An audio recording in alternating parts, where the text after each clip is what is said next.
একদিন গ্রামের ছোট্ট একটি ছেলে, নাম তার ইমন, খেলতে খেলতে ক্লান্ত হয়ে ছায়াবৃক্ষের নিচে এসে বসে।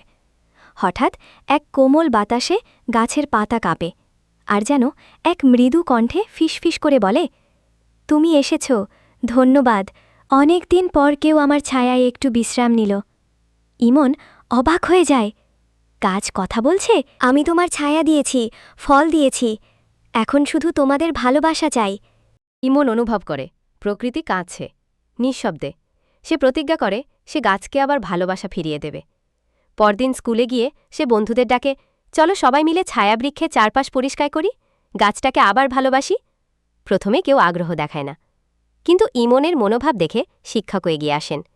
ধীরে ধীরে সবাই মিলে পরিষ্কার করে গাছের নিচে ছোট্ট একটা বেঞ্চ বসায় আর একটি ফলের বাগান বানায়। সন্ধ্যায় ছায়াবৃক্ষের পাতায় বাতাসে বাজে এক মৃদু সুর, যেন গাছ হাসছে।